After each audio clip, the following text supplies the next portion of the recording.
कोई मुद्दा नहीं है।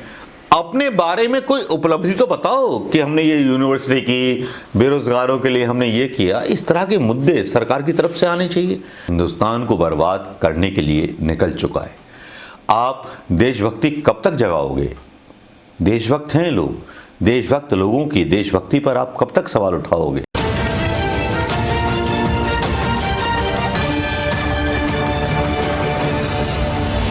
दोस्तों नमस्कार। यहाँ तो अंगने की बात चलती है, कंगने की बात चलती है, शहीदों की बात होती नहीं है, भ्रष्टाचार की बात होती नहीं है। बस यहाँ सोशल मीडिया पर एक ही सब्जेक्ट छाया होता है जो भारतीय जनता पार्टी के परम प्रिय नेता या परम प्रिय समर्थक होते हैं, उनके बारे में है ट्रेंड जो है ट्रेंड होने लगता है कंगना रनावत के बारे में। अब कंगना रनावत ने फिर एक विवाद मोल ले लिया, फिर पंगा ले लिया है मुंबई पुलिस से। मुंबई पुलिस ने सेडेशन केस में मुंबई पुलिस ने एक थर्ड नोटिस दे दिया है एक्टर कंगना रनावत की सिस्टर को।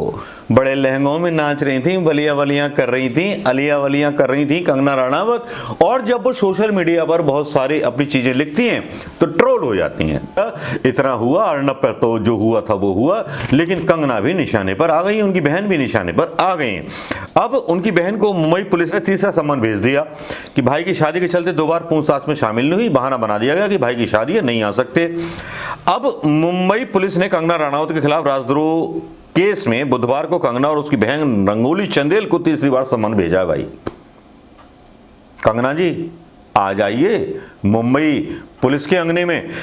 अब पूछताछ के लिए बांद्रा पुलिस स्टेशन में उपस्थित होने को कहा गया है। दोनों के खिलाफ अदालत के आदेश पर 17 अक्टूबर को बांद्रा पुलिस स्टेशन में केस दर्ज किया गया था।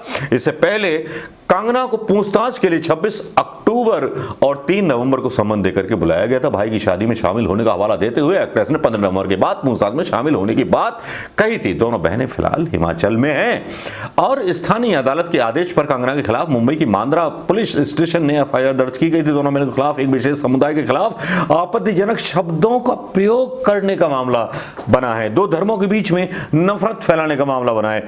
अब कंगना पर याचिकाकर्ता के ये आरोप थे। बांद्रा मेट्रोपॉलिटन मजिस्ट्रेट की अदालत में बॉलीवुड कास्टिंग निर्देशक एवं फिटनेस ट्रेनर मुनव्वर अली सैयद ने एक याचिका दायर की थी। सैयद ने कंगना के कुछ ट्वीट का हवाला देते हुए याचिका में कहा था कि कंगना पिछले कुछ महीनों से लगातार बॉलीवुड को नेपोटिज्म और फेवरेटिज्म का हब बताकर उसका अपमान कर रही है। आपने ऑफिशियल ट्विटर हैंडल से ट्वीट कर टीवी इंटरव्यू के जरिए हिंदू मुस्लिम कलाकारों के बीच फूट डाली। सैयद ने आगे ये आरोप भी लगाया था कि उन्होंने बहुत ही आपत्तिजनक ट्वीट किए थे जो न सिर्फ धार्मिक भावनाओं को बल्कि फिल्म इंडस्ट्री के कलीग्स की भावनाओं को भी परेशान करते। धारा कौन सी लगी? धारा 265 है, धारा 124 है, धारा 34। भैया गूगल कर लेना यार, पढ़ के सुनाऊंगा तो यार आपका टाइम जाया जाएगा। फिर बोल देता हूं, धारा 34, 124 है और 265 है। गैर जमानती वारंट इसमें जारी होंगे कंगना के खिलाफ। कंगना के ड्रामे कहीं खत्म हो जाएंगे, अर्नब के ड्रामे फिर शुरू हो जाएंगे। पहले सुशांत राजपूत पर थे, अब कंगना पर शुरू हो जाएंगे। पता नहीं कौन सा बायस मीडिया बना दिया है। बेरोजगारी के बारे में किसी के बारे में सवाल नहीं चलते। बेटियां मारी जा रही हैं, यूपी में बुलंदशहर में फिर बलात्कार हुआ, उसके बारे में कोई बहस नहीं चल रही। कानून व्यवस्था क्या है उसके बारे में कोई भी लेना देना नहीं है। सोशल मीडिया जैसे एक असहनीय ऐसा प्लेटफॉर्म हो गया है जिसको केवल कंगना रनावत और अर्नब गोस्वामी की बेइज्जती से मतलब है। बेटियां मारी जा रही हैं उससे कोई मतलब नहीं है। जरा देखिए उन बेटियों की लाशों को जो जिंदा जला दी जाती हैं बलात्कार के बाद। अगर आपको लगता है कि उनको न्याय मिलना चाहिए या कंगना रनावत को लगता है तो उनके बारे में भी एक ट्वीट बोल देते हैं, भारत माता की जय, और गद्दारों को राष्ट्रभक्तों को ढूंढने में शायद इतना वक्त ना गवाते ना अर्नब गोस्वामी गवाते। तो ऐसे नए नए सर्टिफिकेट लिए हुए इन देशभक्तों का स्वागत कीजिए। इनका स्वागत नहीं करेंगे तो क्या करेंगे? नहीं करेंगे तो जेल भेज दिए जाएंगे। इनके खिलाफ कुछ टिप्पणी करोगे, केस करोगे तो आपका कैरियर बर्बाद कर दिया जाएगा। महाराष्ट्र पुलिस अगर कोई एक्शन लेगी तो सुप्रीम कोर्ट से एक फैसला रिहाई का आ जाएगा। तो बस यही तो चल रहा है। जो साहिब के हुक्मरान हैं वो यही तो कर रहे हैं। उनके पास बस काम ही क्या है?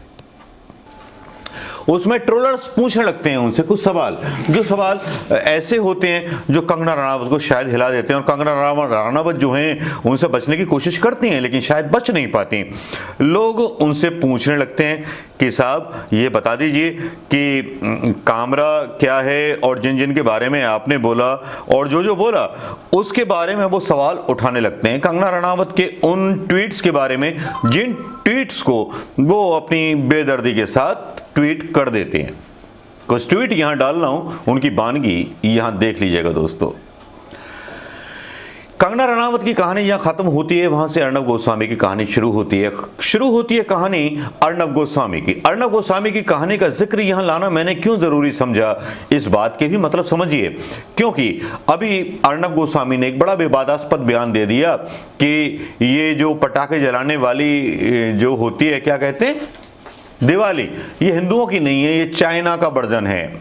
और दूसरी तरफ विराट कोहली जो प्रधानमंत्री के समर्थन में दुनिया भर की बातें बोलते रहते थे और उन्होंने ऐसी ही अपील की कि पटाखे मत जलाइएगा, फिर भक्तों ने उनकी ना वाट लगा दी। जो भक्त हैं आप जानते हैं कौन है भक्त, किसी दिन मोदी जी की वाट लगाएंगे, अमित शाह की वाट लगाएंगे, भक्तों ने वाट लगा दी और सवाल उठा दिया कि आपके बर्थडे पे तो बहुत सारे पटाखे फोड़े जा रहे थे।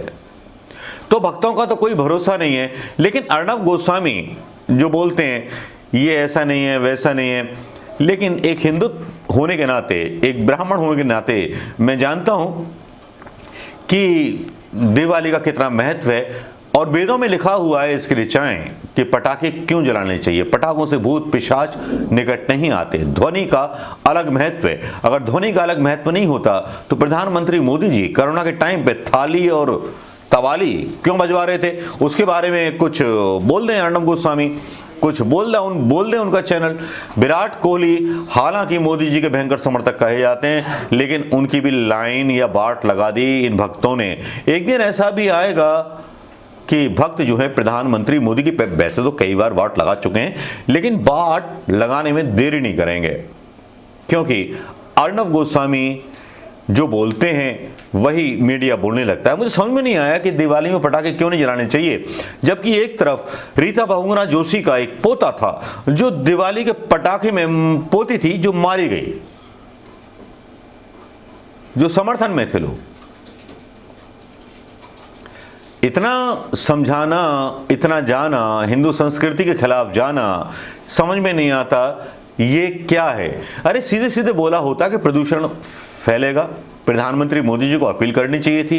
जिस तरह से नोटबंदी के बाद उन्होंने अपील की थी कि साहब देश आगे बढ़ेगा, तो प्रदूषण के बारे में भी उनको बोलना चाहिए था।